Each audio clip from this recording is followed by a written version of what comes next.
Welcome to Talking Giants, presented by SeatGeek. I'm your host, Bobby Skinner, here with my co-host, Justin Pinnock, and we have our Giants pending free agents. This has been a big episode, like days worth of preparation episode the last 2 years. You had Daniel Jones and Saquon Barkley 2 years ago, Saquon Barkley and Xavier McKinney, plus other friends last offseason. This year, a little less, intrigue, but still, lots of preparation went into it. Justin, how are you doing? Bobby Skinner, I am good, my friend. Not a lot of buzz to this episode. Darius Slayton is always going to make people feel a certain type of way, and I kind of feel like, a lot of people kind of or may not, they're going to not thrilled, but they're going to be all right not seeing him in a Giants uniform next year. And the other names don't have a lot of buzz to it. So we're going to talk about the pending free agents and what we think the Giants should do about them. But odds are, I don't even know if a lot of these guys are going to be back. Yeah, and I mean, Slayton's really the one guy who could get a real contract out there. Where Azeez, people keep on. We'll talk about Azeez. Everyone that predicts Azeez getting like a decent contract, I just don't see it. Before we get into this episode, Justin, it was brought to you by some special people. We got Booger McSizzles. That's not your real name, dude. And you know what? I'm not putting that on an envelope with the sticker. I'm just not. Colin Badgley, he's got his badge. What's your badge number, Colin? Hawkster64. And he plays Nintendo 64. And Justin, that's it. Who are these special people with these fake-ass names? These wonderful Colin, that's people your real name. Went to patreon.com/talkgiants, and for $2 a month plus some other tiers, they get to hang out with us live while we record the show. Bobby Skinner will send you some stickers in the mail. Plus, there's some shirt raffles. Patreon.com/TalkingGiants. Thanks to our patrons. We love you. We love you. Said it twice because it's true. It's true. That's the facts. If you say something twice, it's true. Like I did not kill the sheriff. I did not kill the sheriff. I shot the sheriff. My cousin Vinny. I shot the sheriff. All right. So the Giants will have $55 million in cap space, Justin, if they cut Gano and Nacho with 47 rostered players. I would expect those two things to happen. No quarterback on the books, other than, Daniel Jones' $20 million dead cap hit. They will have a projected $140 million in 2026 and then $211 million after that. Obviously, there's not going to be there's a handful of roster players, so that's not realistic to what the money they will have at that time. One thing Shane has done, I think, fairly well, is this team is not in a position with bad contracts on the team. Now, that includes the context of signing Daniel Jones and releasing him less than 2 years later, which was obviously a bad contract. You let really good players walk. Like last year, Saquon and McKinney for free. You trade away Leonard Williams. So, A'Shawn Robinson walks. So there you don't have a lot of good players, right? So it's not this bragging point, but it is a fact that the Giants are in a healthy cap situation going forward. And hopefully when this episode's out, their cap is not touched by it at that point. So let's kick it off with Darius Slayton. Justin, he's the most interesting one on this. 28 years old. He's been with the Giants since 2019. Him and Dexter Lawrence are the longest tenured Giants. Led the Giants in receiving in 4 of his first 5 seasons with 700-something yards in all those years. This year, he was 3rd on the team in yards with 573 while missing a game. Obviously, he was doing a lot better with Daniel Jones in the lineup. Jones goes out of the lineup, and his numbers just really cratered. Like, even if you thought they'd fall off, they really fell off. But Malik Nabers is now on this team. Darius Slayton is no longer the de facto wide receiver 1. Wan'Dale Robinson gets a lot of targets, Justin. But I do think Darius Slayton is their second best and second most important wide receiver on the team, that would be on the team. And if he's not here, I think that role really needs to be replaced. I don't think that's a position that you throw in a minimum contract, Justin. Is he the longest tenured player on offense? Yes. You have to consider how much of Darius Slayton's role should be part of that, where he leaves and that wide receiver room gets really young. Now, obviously, you can replenish that with another veteran, but then you're talking about, the value of talent, and are you going to overpay for a veteran because the wide receiver market seems like it's going to explode a little bit, especially compared to the year where Darius Slayton was a free agent. Well, we kind of looked at that contract where he got like $6 million a year. We're like, oh, that's kind of it. I think he should be getting up to, like, we just talked with Ryan Dunleavy, over $10 million, somewhere between 10 to 13 million a year. That's more than double than what his contract was previously, even though necessarily this past year doesn't really warrant that big of a contract, right? Yeah, so the thing is we have good comps from last year, but even last year's comps don't make 100% sense because it's different markets, right? Like, so Darnell Mooney and Gabe Davis both got 3 years and $39 million last offseason and the big cap boom. Now, I like Slayton a lot more than Gabe Davis. I think him and Mooney are fairly similar. Mooney did really well for Atlanta this year. Gabe Davis, not so much. But that was during the big cap boom of 2024. That was one season after Slayton signed for 2 years, $12 million. So that has been the projected contract for Darius Slayton. But there's differences, right? Those guys are younger than Darius. Were younger than Darius Slayton, 25 and 26. Where Darius Slayton's 28 years old. Also, you have to think of what was the wide receiver market last year. 2024, Calvin Ridley got the biggest wide receiver contract. The next two biggest were Gabe Davis and Darnell Mooney. Like, it was a bad year for wide receiver free agents. The next biggest deals after that were Mike Williams and Curtis Samuel. Like, it was just a bad crop. 2025 $8 million Curtis Samuel got. Yeah. 2025 has T. Higgins, maybe a tag, Chris Godwin. You have your older guys but will still, end up somewhere. Stephon Diggs, Keenan Allen, Amari Cooper. Maybe Cooper Kupp becomes a part of that. And then your next tier is made up of Deontay Johnson, Hollywood Brown, and then bam, bam, bam, Darius Slayton. I would, but here's the thing is it may not take the 3 years, $39 million deal, which is essentially a 2-year deal that, Mooney and Davis got, but I would give him that. I value the role that he brings to the team. You could talk about, the investments into wide receiver. Like the Giants have Malik Neighbors at wide receiver 1 for the next 4 years on a rookie deal. And Wan'Dale Robinson's entering the last year of his deal. But if you're telling me you're making a decision between Slayton and Wan'Dale, I'm picking Slayton, right? I think replaceable is used way too often, especially for the New York Giants, who have not been able to replace good players. Wan'Dale plays a position that I legitimately do view as replaceable in his production. I think Slayton brings a mental aspect that a lot of people don't value. And it's, again, I value this position, especially if you're bringing in a rookie quarterback. It's like, because like who is going to be your wide receiver too? And when I say wide receiver too, I mean that second outside wide receiver. Like I'll never call Wan'Dale Robinson a wide receiver too, even if he has the second most yards on the team. Like, what is it going to be? Is it going to be a round 2 wide receiver?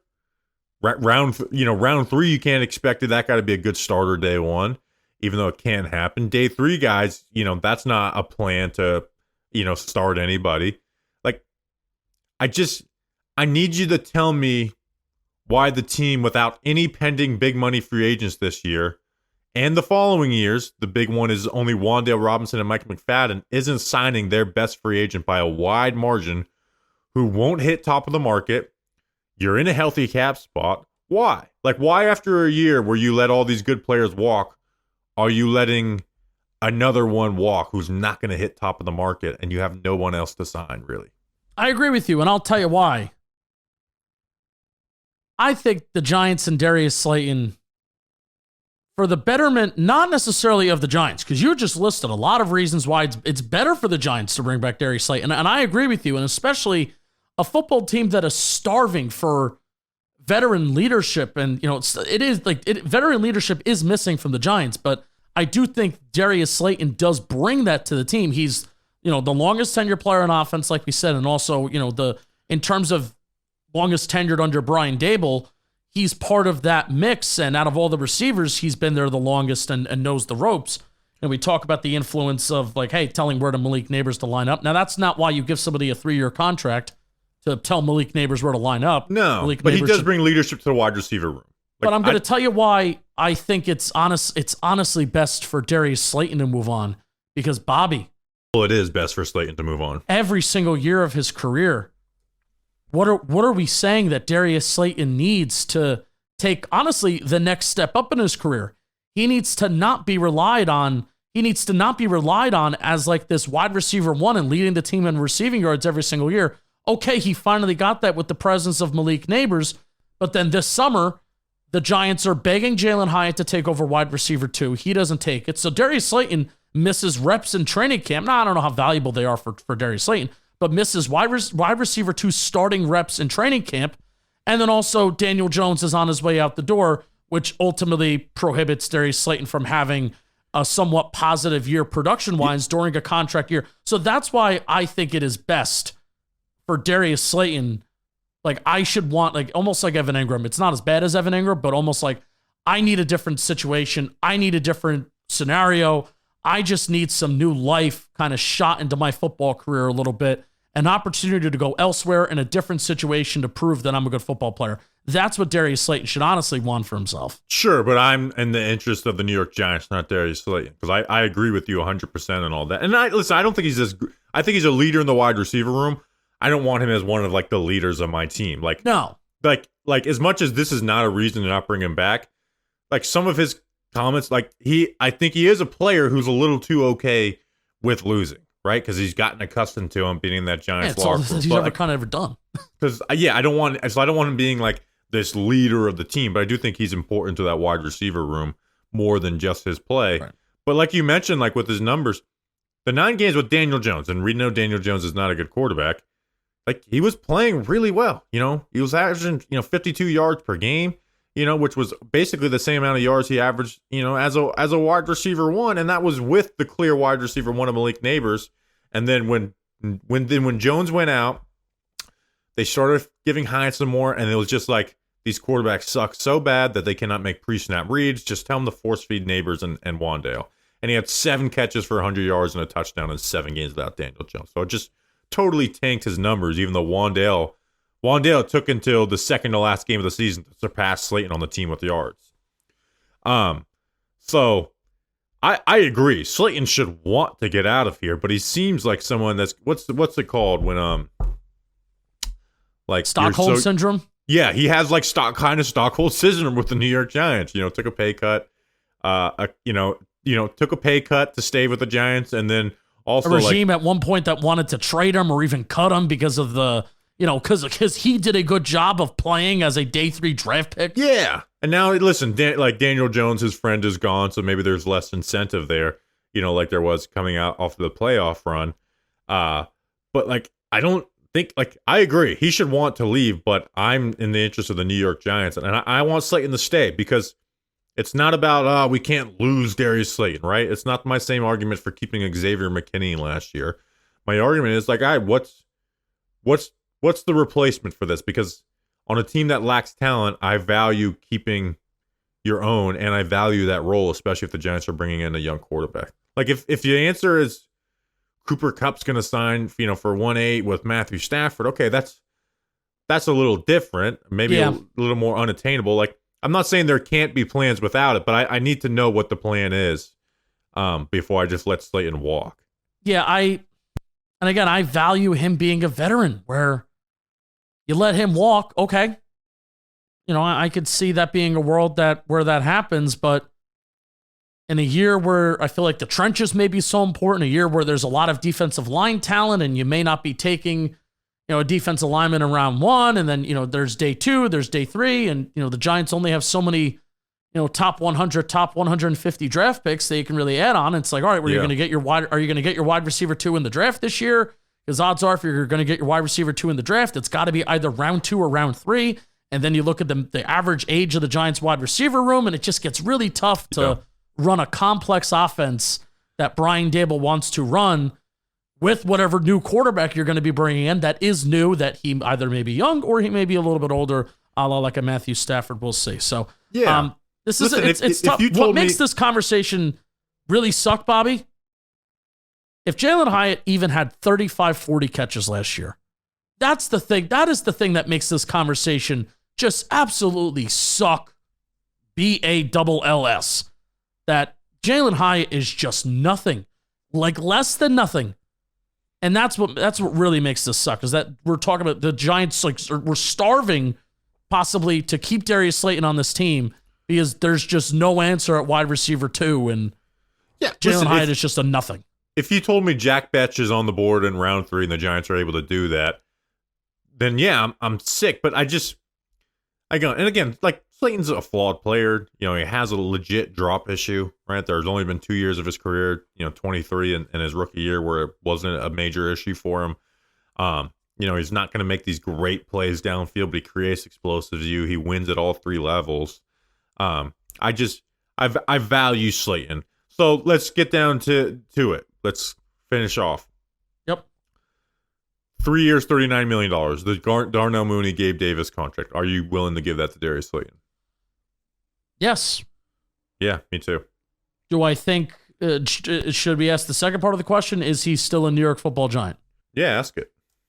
I say no. I do not think Darius Slayton will be a New York Football Giant. I think Darius Slayton should want for himself to move on to a different team. And I don't necessarily think that if he doesn't re-sign with the Giants, I don't necessarily think we should come on here and be like, damn it, Giants, like, really passed on him. I think for himself especially, he should want a different scenario and to just move on. I think he's back on the Giants. I think there's a reason why they didn't ditch him at the deadline. Okay. Because I think they could have.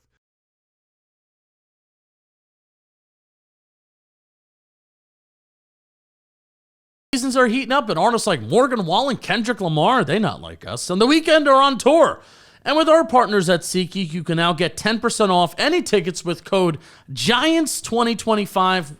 With over 28 million downloads, SeatGeek is the #1 rated ticketing app. There are more than 70,000 events listed on SeatGeek, including concerts, sports, festivals, and more. Go to a NASCAR race, will you? Right now, you can get tickets to baseball games, NBA, and NHL, not to mention tons of concerts and other events, too. NASCAR? Each ticket is rated on a scale of 1 to 10, so you know if you're getting a good deal. Just look for those green dots. Green means good, red means bad, and you know we got to come through for you guys. You can use code GIANTS2025, all one word, for 10% off your next set of tickets at SeatGeek. That's 10% off any tickets with promo code GIANTS2025. You will be glad you did. Now let's get back to talking about the New York Football Giants. All right, Justin. Next on this list is Azeez Ojulari, 24 years old. Will be 25 at the season start.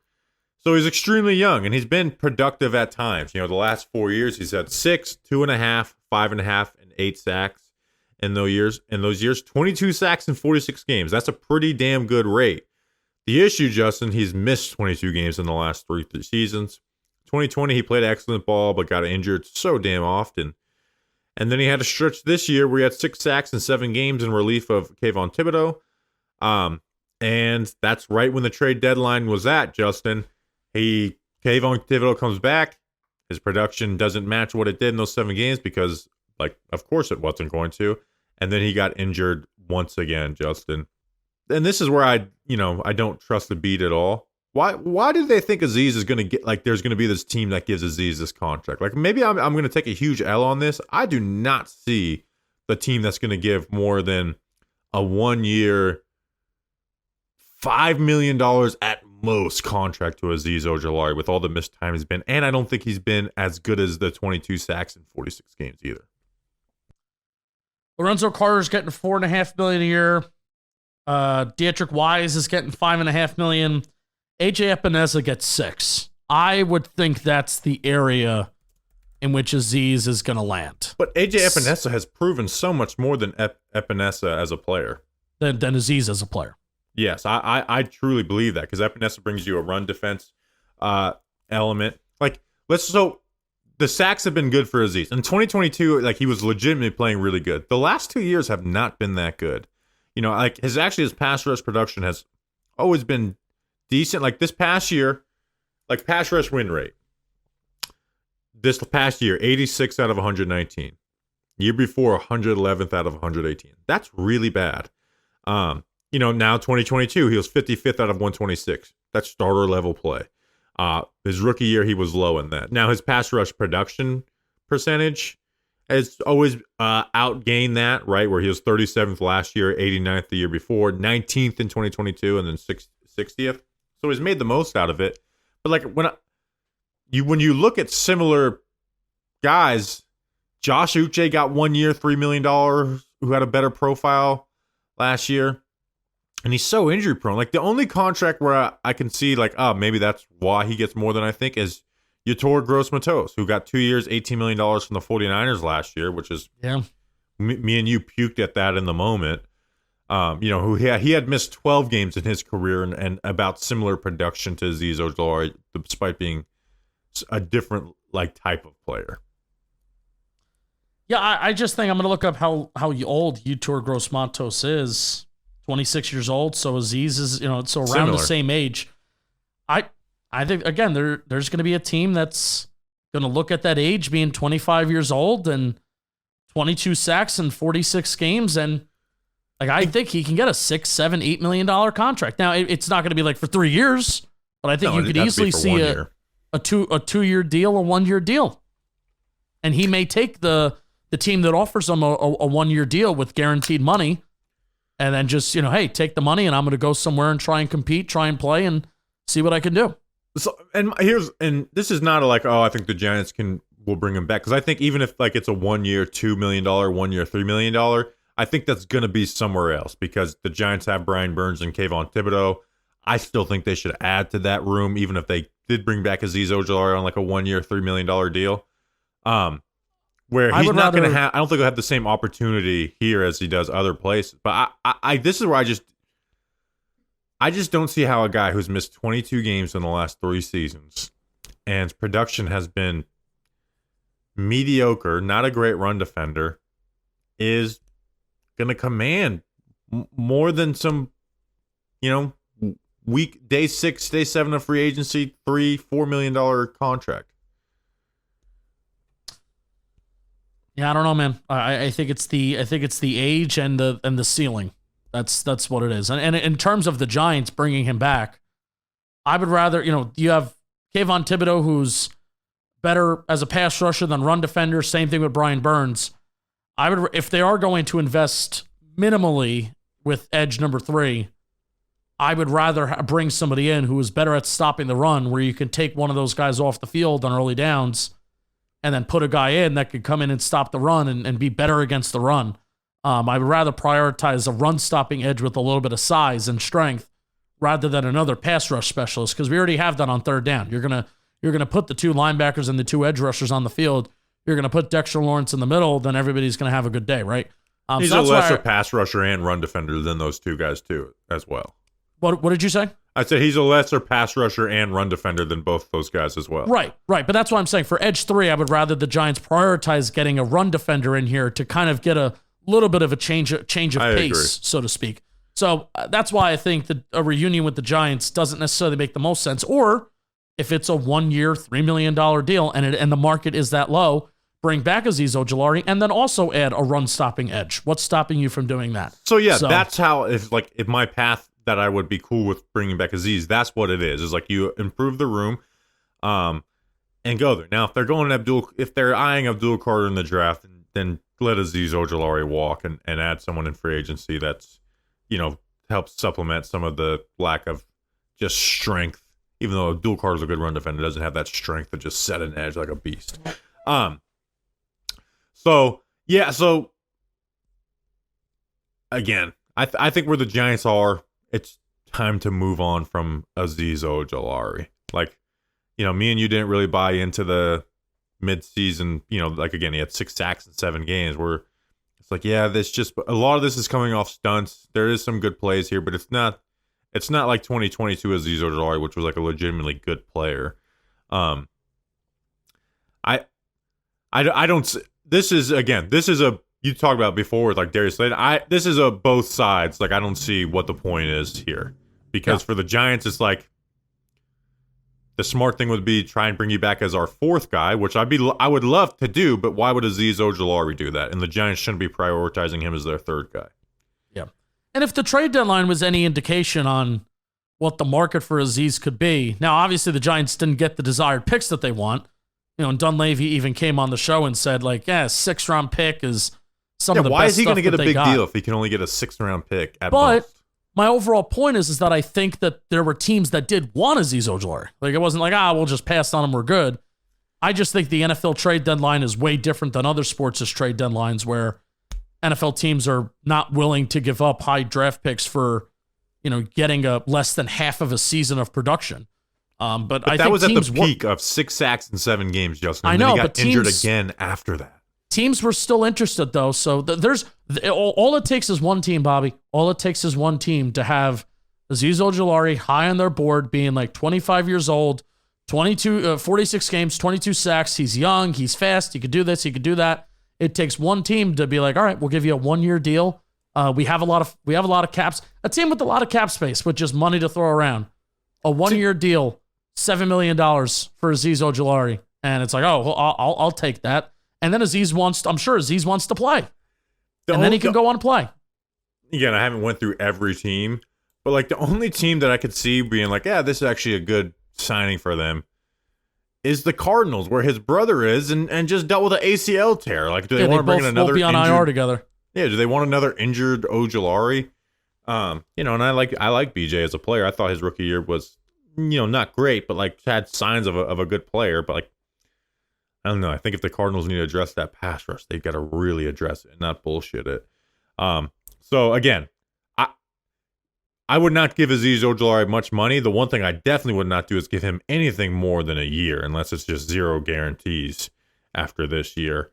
Like 1 year, $3 million, I'd bring back Azeez Ojulari. I think anything more than that, I'm not really touching. Obviously, you can fluctuate a little bit. He's too injury prone. He's just way too injury prone, and I don't see how teams are looking past that. But I don't think he ends up with the Giants because I don't think it makes much sense for both sides. So what's your final? I mean, we did it with Slayton. You said 3 for 39 with Slayton. What's your final contract projection for Azeez? Well, I'm not going to give my projection because you never know the market, but I'll tell you what I'm willing to pay him. It's the 1 year, $3 million deal. Okay. Yeah, I unless it's 2 years, $6 million with only the first year guarantee. Guaranteeing 1 year, $3 million. And even then, I'm not fully guaranteeing that. Yeah, if it winds up going to 4 or 4.5, like, okay, sure. Yeah, right. I'm not going to be sitting here being like, what the fuck? You went to 4.5. But like 1 year, 3 is like where I'm at, which I think doesn't get it done because I think he would sign that somewhere else. But if we're talking 6 and 7, I'm not thrilled with that necessarily, especially, fully guarantee stuff and, blah, blah, blah. If they put it incentive heavy where you got to play and you get numbers, okay, then you earn it. But, I also do not think that he will be back as a Giant. Yeah. The only thing I won't flat out is like, you just can't put any type of guarantee in year 2 for him. Yeah, I don't think he's back. The next guy we're going to talk about, Justin, I think he should be back. It's not I think he will be back. It's Jason Pinnock, the 24-year-old 2-year starting safety for the New York Giants. He's not projected to be a top 5 safety on the market this offseason. That's before, there's any cuts or anything. I think he's even if he's not brought back as a starter, he should be brought back, Justin. You look at the safety market last year, the guys who weren't at the top, like Cam Curl was projected to get a decent, like a good amount of money. He got 2 years, $9 million. Geno Stone off 7 interceptions, got 2 years, 14. I think the better projection would be like Jordan Fuller, who got 1 year, 3.2 from the Panthers. He played 66% deep, 23% in the box, and then 11% nickel the last 2 years for the Giants. So played mostly deep, which, again, a lot of safeties are limited to just the box. Even though I think his best plays are from the box. He's had 10 tackles for a loss in the last 2 seasons. He's strong. He's athletic. He doesn't, I don't think he's very instinctive or super smart and makes, not super smart. I don't think he's like the smartest safety in the world. He makes some mental mistakes and he just doesn't have like that safety instincts. He's only been playing the position for 3 years, but it hasn't really gotten it done. But he is somebody that I want him back on the Giants. And that's not to be the starting safety. It could be to be the third safety because I think he is more versatile than what he's been used at. But he's 25 years old. He's really athletic. You can play him in any role, and he can start for you, and it's not the worst thing ever. Like I think 2 years, $6 million. Like the thing I'd want to get done with Pinnock, Justin, is to get him more than 1 year, because he is the type of depth that you can add for cheap in multiple years because he's signing with the team that he's currently on. Yeah, I agree with that 100%. You said 2 for 6, and I was about to bring up Deshaun Elliott, who's floated around the AFC North the last couple years with the, he's on the Steelers now. He was with the Ravens.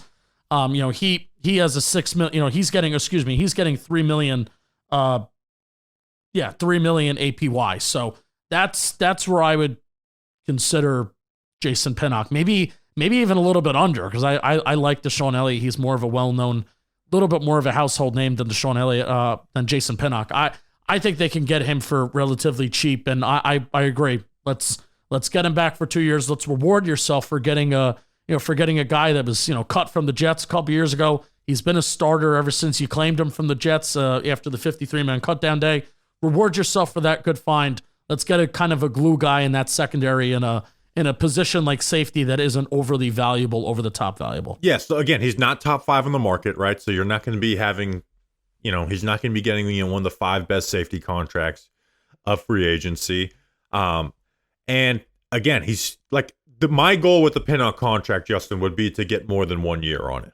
And I'd be willing to give more than, maybe what's out there to get him on more than 1 year, right? If the biggest offer that he can get is, 1 year, $3.5 million, I'm like, okay, we'll go 2 for 7, right? We'll go 2 for 7 because we want to get you on that 2-year deal, because I'm sure Pinnock would, doesn't want to go, sign 1 year, $3 million, and then have a year on the bench where they sign another safety. Like, you could still go out in free agency and sign another safety for 4.5, 5, and have Pinnock as that third guy. But this is like, let's take depth more serious. Maybe he's your starter. You don't know what's going to happen fully in the draft. It doesn't stop you from doing anything. But I want to bring Jason Pinnock on. Like, let's value building a full team. Let's value building a full team and not just plugging holes, right? Like, don't pass on Jason Pinnock 2 for 6 because you want to get this 2 for 10 safety who's better, right? Get both, right? Spend that money to keep some depth here who probably wants to stay here in Pinnock, who's been a starter for them. Yeah. Since we've let go Julian Love, and I kind of thought that Nick McLeod would turn into that guy too, a guy that would just keep coming back and good depth, and guy that kind of plays physical and aggressive, and kind of put him anywhere and he does a fine job. Since that didn't really happen with Nick McLeod, well, let's turn Jason Pinnock into that. And a horrible tenant. If there's an opportunity, don't pay your rent this month. If there's an opportunity to bring back Pinnock as depth, and like you said, for multiple years, I'm all for it, and I hope the Giants do that. All right, Justin, let's go into some of the quicker ones. Drew Lock. He signed a 1 year, $5 million deal.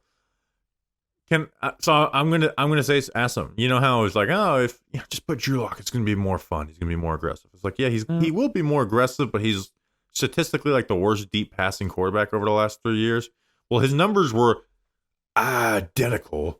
Was it fun? Was Drew Lock fun? Because I'll be honest, Justin, I could not stand watching Drew Lock play quarterback. I think watching him play quarterback was so frustrating to watch. I don't think there's anything pleasing about it. Even though he will every year have that one random game where it all fucking comes together. It was the Colts game this year. Yeah, that was the Colts game. It was the best Eagles game. EPA per play game like ever. Yeah, it's just like, what were like remember the numbers on that? It was like the 4th best EPA game. Yeah, it was like 2007 Tom Brady, a Peyton Manning MVP year, Lamar, and then like fucking Drew Lock. So stupid. But I cannot stand watching Drew Lock play quarterback. I don't even want him back on a minimum contract. They obviously need to add a quarterback in free agency, no matter what they're doing in the draft. But I'll be honest, I don't want Drew Lock back on this team at all. Yeah, and he doesn't want to be here either. We talk about all these guys that don't want to be here. I mean, he was skipped over for Tommy DeVito, and then Drew Lock doesn't want to be here. And I'll be honest, Drew, I don't want you here either. Giants do a great job of treating their quarterbacks like crap. It is what it is. Except for Daniel Jones, they gave him a lot of money. They did. And then he felt betrayed by Hard Knocks. Yeah, well, play better. So yeah, Drew Lock. What? And would you bring him back on the minimum? No. Yeah, No, let's get different faces. yeah, different faces. All right, before we get back to the show, today's episode is sponsored by Corona. You know what I was trying to be? A fan that never loses. Here's what I mean. We all know my team doesn't win every single week, but even when they lose, I am still loving the game because whether it's a big deep ball, some third and short conversions, or just a great tailgate out in the parking lot, I cannot wait for those in September. There's always something to cheer for and the best beer to pair with awesome moments. How about Corona? Corona is all about finding the maximum amount of joy within every moment of the game, win or lose, at home or on the road. It's the perfect beer to go along with watching football and all the moments that come with it. So cheers to everyone who loves the game beyond the scoreboard. Corona, for the fans who never lose, get yours at ordercorona.com for 21 plus. Relax responsibly. Corona Extra Beer, imported by Crown Imports, Chicago, Illinois. You'll be glad you did. Now back to the show. This one's a little interesting because everyone will say, oh, yeah, bring him back. Same deal. Greg Van Roten. He's 35 years old, starting guard for you all year. Signed on a 1 year, $2 million. You're like, oh, well, he played basically, he had less, his numbers weren't as good as the year before with the Raiders, but film-wise, it was basically the exact same player. Like, he was okay.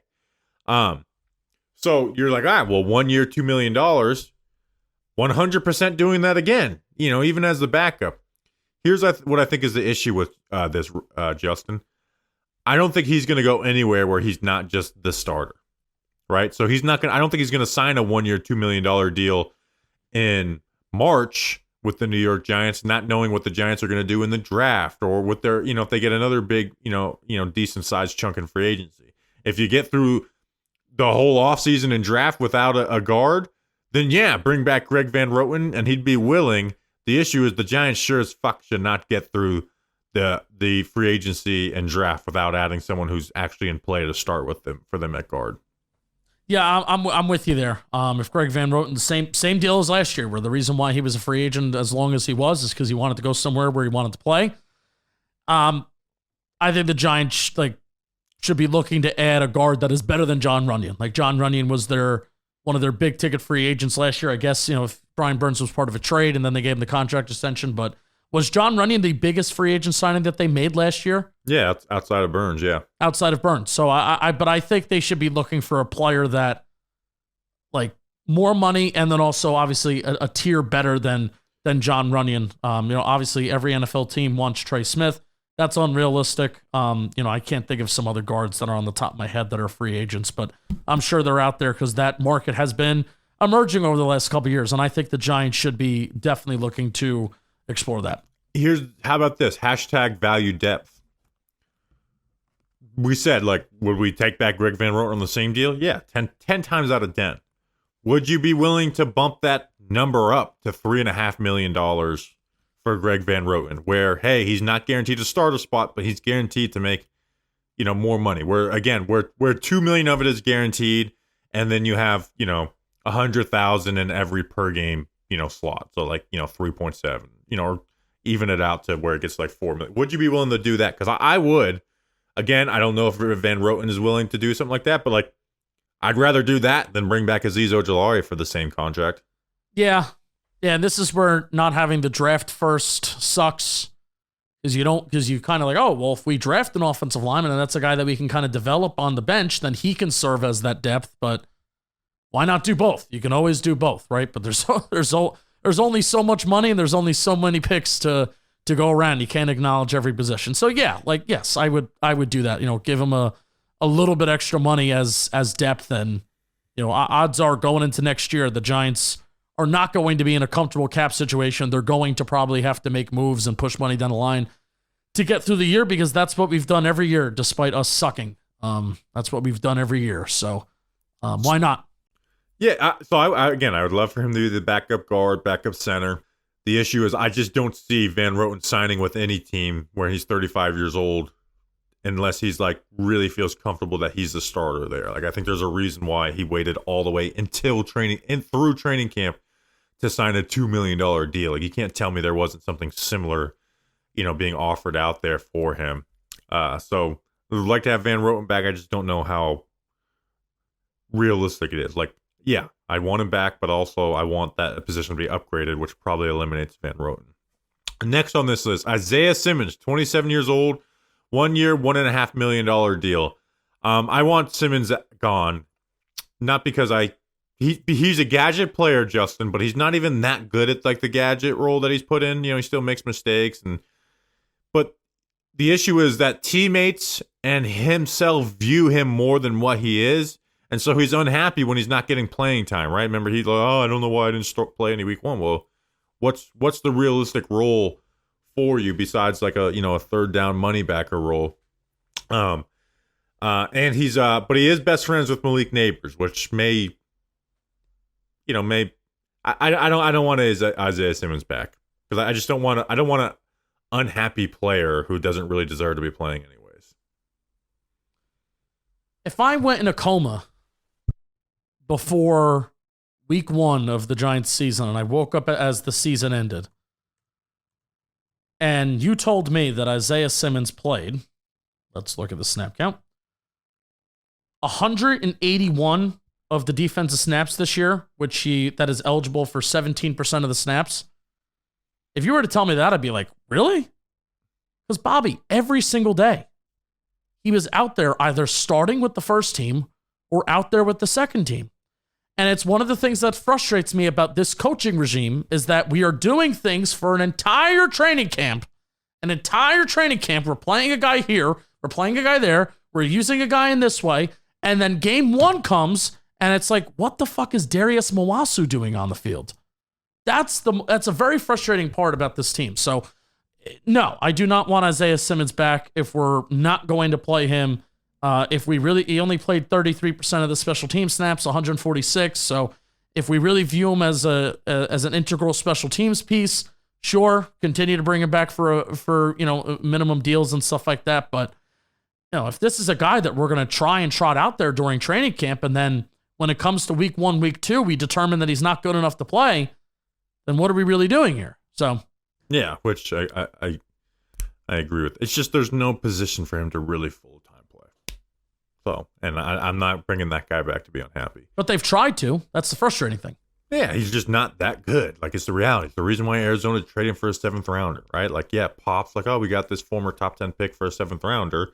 But in reality, there's a reason why. Like, and listen, he served his role well in the Wink Martindale defense. Didn't do much for us last year in this defense, but it is what he is. Like, if Wink Martindale was still here, I'd say, yeah, bring him back, and he plays that specialized role. Wink's not here anymore. And Wink plays a very specialized defense, right? So it's not like just a Wink versus Bowen thing. Like, Wink can figure out to use him. How can Bowen? Like, well, that's unrealistic. Adoree Jackson, 30 years old, signed a 1-year, $1.75 million deal at the end of camp last year. I think he did his job well, but I think he's over the hill, Justin. After 4 years with the New York Giants. Like, I know 2023 was like, oh, he had a down year, but he still was like a solid corner. Like, oh, he's just not a cornerback one. I thought there was actually some more. I thought there was more regression from 2023 to 2024 than have a camp or anything. So maybe that has part to do with it. But I thought he filled his role well for the contract he got. But we're probably not doing the same thing again, right?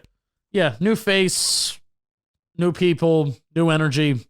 That's where I'm at with Adoree Jackson. Yeah, like the Giants shouldn't be in a spot where he's their first backup because when you think about the rookie contract guys and the fact that they need to add a corner, like they just shouldn't.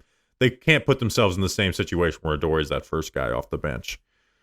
Next, Jamie Gillan, the punter. He signed a 2-year, $4 million contract 2 years ago. He's been the Giants punter for 3 seasons. 28 years old, but he missed 4 games this past season, Justin. Are you giving him the same contract, or are you worried about the injuries? I am going to look at where there's a Twitter page, Puntalytics, and Jamie Gillan was not ranked very well. He was negative. Punter EPA per punt. If you say no, you got to give me the plan for punter. Oh, no. How about I say no to Jamie? You know what? F it. F it. Yes to Jamie Gillan because we want continuity with special teams. Oh, shit. Breaking news. Adam Schefter. Panthers and Andy Dalton reached an agreement on 2 years, $8 million deal. Oh, nice. A little bit. A little bit.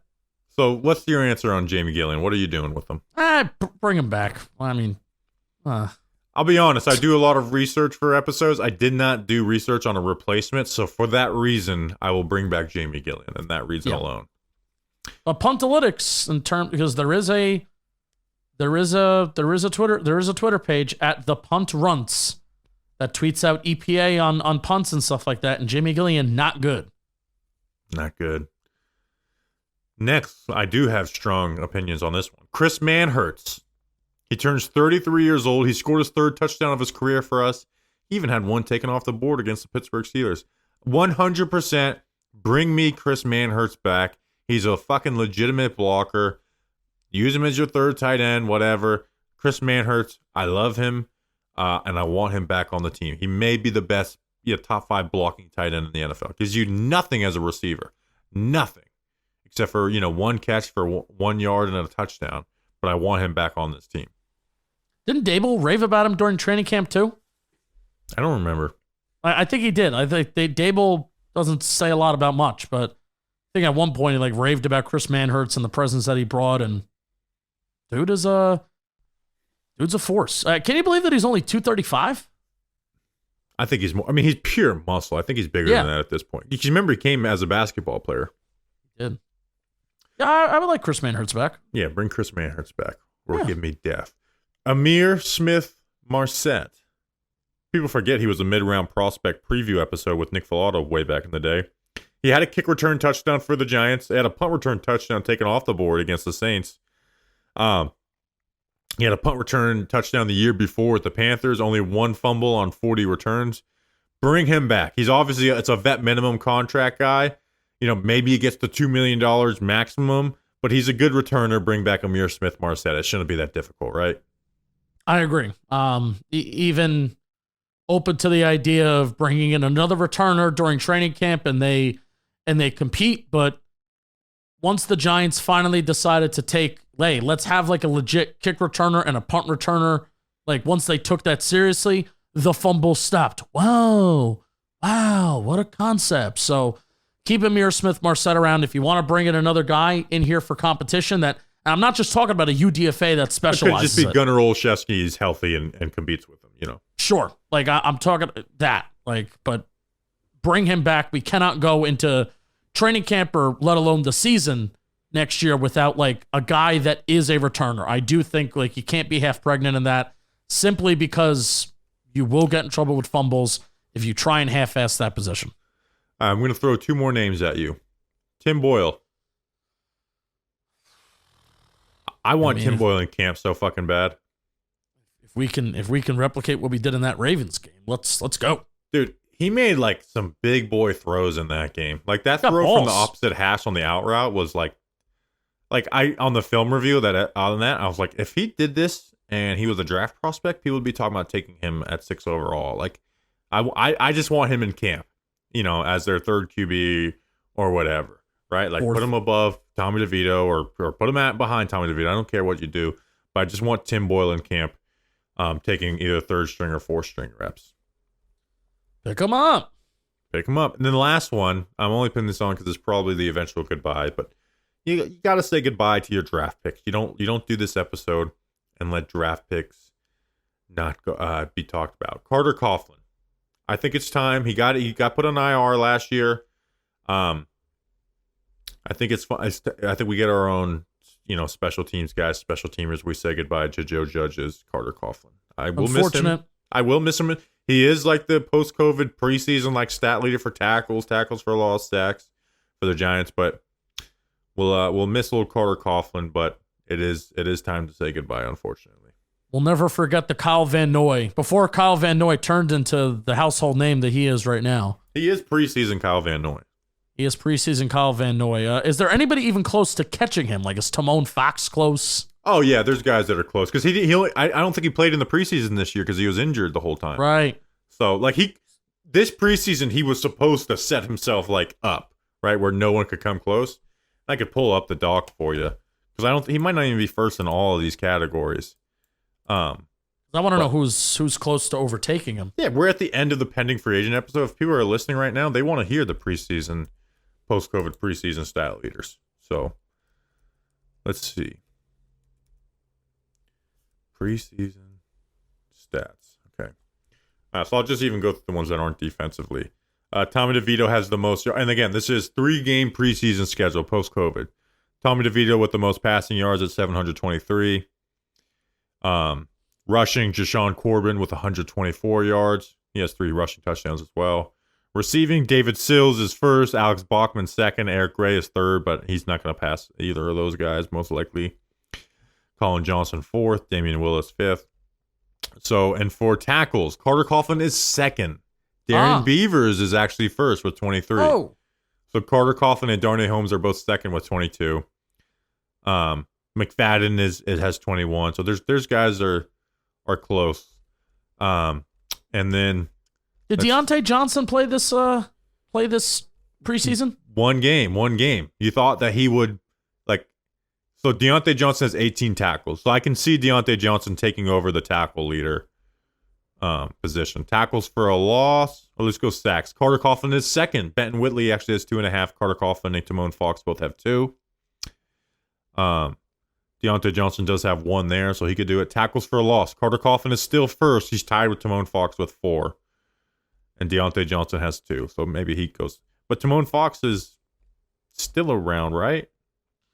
They signed him to a futures. Yeah, he's here. So, and then interceptions, Austin Calitro is first with 2. Okay. So those are your post-COVID preseason stat leaders. Ask me a random ranking in, passing. Actually, not passing, in rushing, receiving.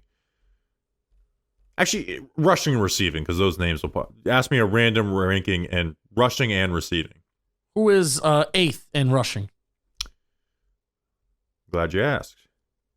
James Robinson with 20 carries for 74 yards. He's sandwiched by Corey Clement and Gary Brightwell. All right, ask me for receiving now. Receiving, who's... There's a lot of names, so you don't have to go top 10 if you don't want to. Who's 24th? Ooh. All right, so I'm going to have to make sure. 1, 2, 3, 4, 5, 6, 7, 8, 9, 10, 11, 12, 13, 14, 15, 16, 17, 18, 19, 20, 21, 22, 23, 24. Khalil Pimpleton. Actually, there's a 3-way tie. All 3 of these guys have 4 catches for 33 yards. Khalil Pimpleton, Dante Pettis, and Cole Beasley. That was a good one to pick because I got to say 3 names there. Yeah. 824, Dale Jr., Jeff Gordon. They're all 2 yards above Jalen Hyatt, who has 6 for 31 and a touchdown. Oh, wow. Nakia Griffin-Stewart, 3 for 30. Darren Waller, also 3 for 30. You know who's last in receiving? No, tell me. Ihmir Asante, 1 catch for 0 yards. Oh, no, don't. Let's not finish the episode on a sour note. I know, that is a very sour note. St. But we Peter love Stripe. Ihmir Asante. He's been good to us. You're gonna tell me that John Hillman's last in rushing? He should be. He's not on the post-COVID preseason stats, but again, find me a Giants starting running back for a regular season game that is worse than John Hillman in your lifetime. I just don't think you can do it. I think you can. Find it. I challenge you. Find a worse starting running back for a single regular season game than John Hillman. That's an episode. We will see you guys when we see you. Until then, let's go big